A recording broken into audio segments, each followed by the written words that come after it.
প্রিয় দ্বাদশ শ্রেণীর শিক্ষার্থী বন্ধুরা, হাতে গোনা মাত্র কয়েকটি দিন, তারপরেই অনুষ্ঠিত হতে চলেছে তোমাদের টেস্ট পরীক্ষা। নিশ্চয়ই চিন্তিত রয়েছো। আজকের ভিডিওটি তোমাদের জন্য।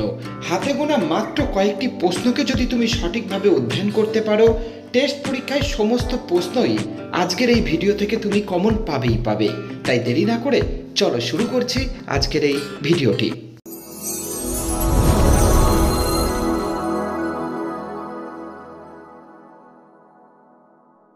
তোমাদের পাঠ্য বইতে মোট 3টি গল্প রয়েছে, কে বাঁচায় কে বাঁচে, ভাত এবং ভারতবর্ষ।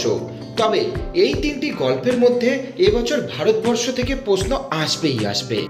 প্রথম প্রশ্ন, সেই সময় এলো এক বুড়ির সম্পর্কে যে বর্ণনা লেখক দিয়েছেন তা নিজের ভাষায় লেখো। দ্বিতীয় প্রশ্ন, বচসা বেড়ে গেল, প্রসঙ্গ উল্লেখ করে বচসার কারণ আলোচনা করো।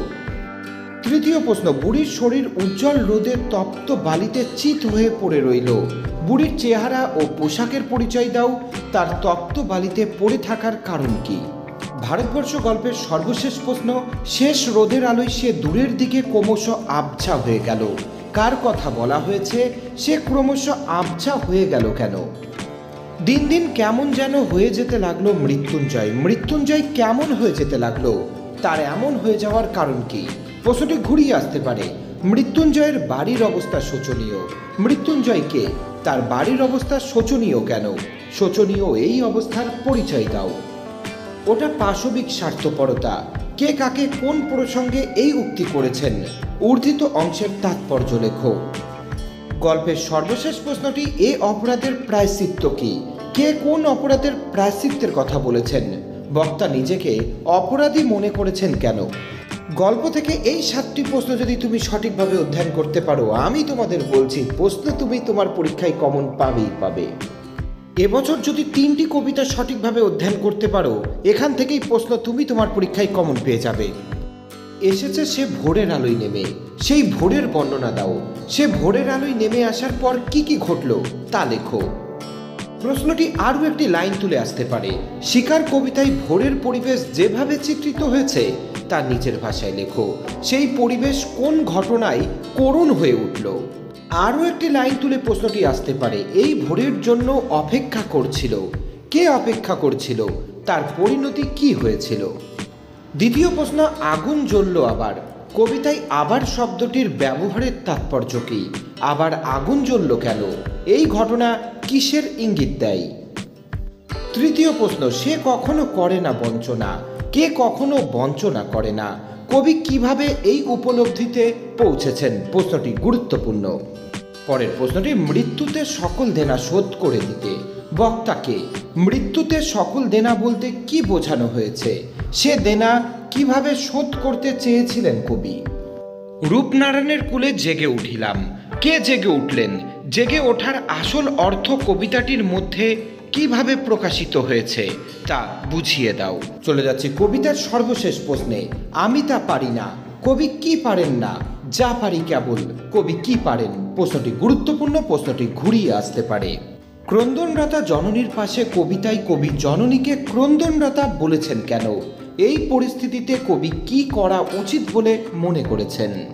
কবিতা থেকে যে 6টি প্রশ্ন বলা হলো তার মধ্যে 1, 3 এবং 6 এই 3টি প্রশ্ন সঠিকভাবে অধ্যয়ন করো, একটি প্রশ্ন তুমি তোমার পরীক্ষায় কমন পাবেই পাবে। এবার চলে যাচ্ছি নাটক অংশে। তোমাদের মোট 2টি নাটক রয়েছে, বিভাব এবং নানা রঙের দিন।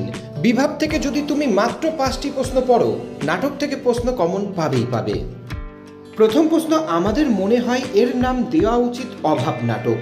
অভাবের চিত্র কিভাবে বিভাব নাটকে প্রকাশ পেয়েছে তা লেখো। প্রশ্নটি গুরুত্বপূর্ণ। দ্বিতীয় প্রশ্ন, বিভাব কথাটির সাধারণ অর্থ কী? বিভাব নাটকটির নামকরণ কতখানি তাৎপর্যপূর্ণ তা আলোচনা করো। অনেক ভেবেচিন্তে আমরা একটি প্যাচ বের করেছি, বক্তাকে ভেবেচিন্তে কি প্যাচ বের করা হয়েছিল? সেই প্যাচের বুদ্ধিটা কিভাবে এসেছিল? প্রশ্নটি ঘুরিয়ে আসতে পারে, বুদ্ধিটা কি করে এলো তা বলি, কোন বুদ্ধিটার কথা বলা হয়েছে, কিভাবে সেই বুদ্ধিটা বক্তার মাথায় এসেছিল? আরও একটি লাইন তুলে প্রশ্নটি পরীক্ষায় আসতে পারে, আর একবার মারাঠি তামাশায় দেখেছিলাম, বক্তা মারাঠি তামাশায় কি দেখেছিলেন? বক্তা কোন প্রসঙ্গে মারাঠি তামাশার কথা বলেছিলেন? প্রশ্নটি এবছরের জন্য অধিক গুরুত্বপূর্ণ। পরবর্তী প্রশ্নটি, তাদের অভিনয় দেখে আইজেনস্টাইন সাহেব অত্যন্ত উচ্ছ্বসিত হয়ে অনেক কথা লিখেছেন। আইজেনস্টাইন সাহেবকে তিনি কাদের অভিনয় দেখে উচ্ছ্বসিত হয়েছিলেন? সেই অভিনয় দেখে তিনি কি লিখেছিলেন? প্রশ্নটি গুরুত্বপূর্ণ। প্রশ্নটি আরও একটি লাইন তুলে পরীক্ষায় আসতে পারে। এমনই সময় হঠাৎই এক সাহেবের লেখা পড়লাম।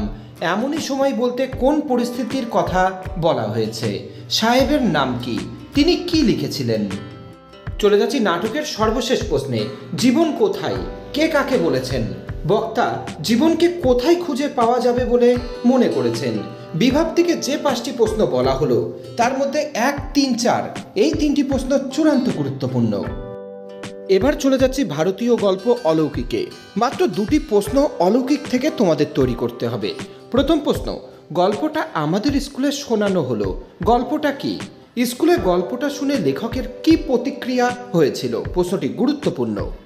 প্রশ্নটি আরও একটি লাইন তুলে পরীক্ষায় আসতে পারে। গুরু নানকের হাতের ছাপ আজও লেগে আছে। কোথায় লেগে আছে? এ প্রসঙ্গে বর্ণিত কাহিনীটি আলোচনা করো। এই প্রশ্নটি আরও একটি লাইন তুলে আসতে পারে। হঠাৎ শীর্ষ মর্দানার জল তেষ্টা পেল। তেষ্টা মেটানোর জন্য মর্দানাকে কি করতে হয়েছিল? তার তেষ্টা শেষ অবধি কিভাবে মিটেছিল? দ্বিতীয় প্রশ্ন, পাঞ্জা সাহেবে পৌঁছে এক আশ্চর্য ঘটনার কথা জানতে পারি।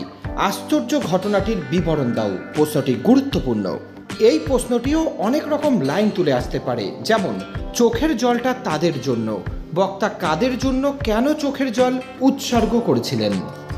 প্রশ্নটি আসতে পারে অবাক বিহল হয়ে বসে আছি, মুখে কথা নেই। মুখে কথা নেই কেন? এই লাইনটি তুলে।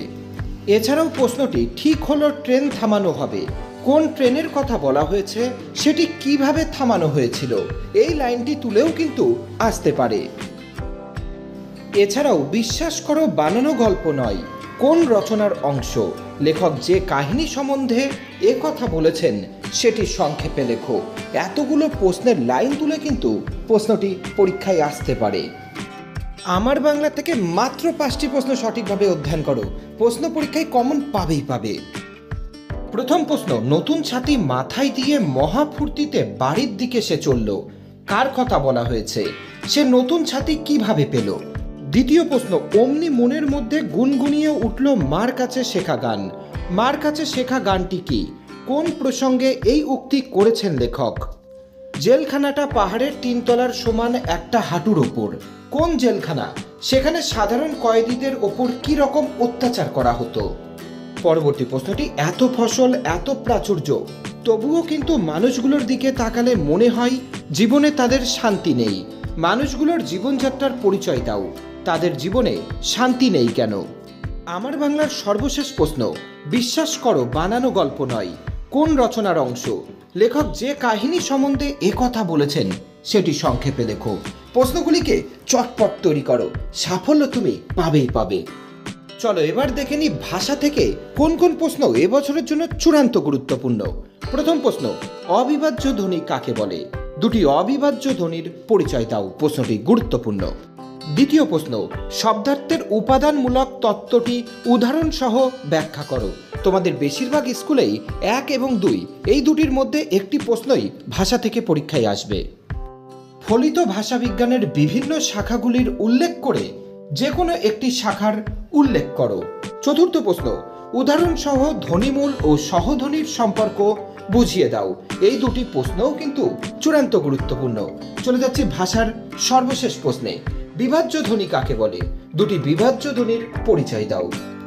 সাহিত্যের ইতিহাস থেকে মাত্র 8টি প্রশ্ন যদি সঠিকভাবে তৈরি করতে পারো, এখান থেকেই 2টো প্রশ্ন তুমি তোমার পরীক্ষায় কমন পেয়ে যাবে।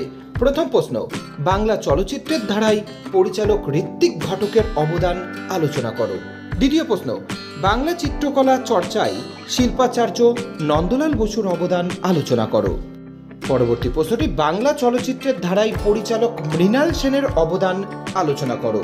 পরবর্তী প্রশ্নটি, বাংলা চিকিৎসা বিজ্ঞানে কাদম্বিনী গঙ্গোপাধ্যায়ের ভূমিকা আলোচনা করো। বাঙালির কুস্তি চর্চার ইতিহাসের সংক্ষিপ্ত পরিচয় দাও। প্রশ্নটি গুরুত্বপূর্ণ। পরবর্তী প্রশ্নটি, বাংলা চলচ্চিত্রের ধারায় পরিচালক সত্যজিৎ রায়ের অবদান আলোচনা করো। এই প্রশ্নটিও গুরুত্বপূর্ণ। 7 নম্বর দাগের প্রশ্নটি, বাংলা চিত্রকলার ইতিহাসে অবনীন্দ্রনাথ ঠাকুরের অবদান আলোচনা করো। চলে যাচ্ছে আজকের ভিডিওর সর্বশেষ প্রশ্নে, বাঙালির বিজ্ঞান ভাবনা ও বিজ্ঞান চর্চার ইতিহাসে জোড়াসাঁকো ঠাকুরবাড়ির অবদান আলোচনা করো। সময় একদমই নষ্ট না করে প্রশ্নগুলিকে এখন থেকেই সঠিকভাবে অধ্যয়ন করো। আমি তোমাদের বলছি, বাংলা পরীক্ষা তোমাদের ভালো হবেই হবে।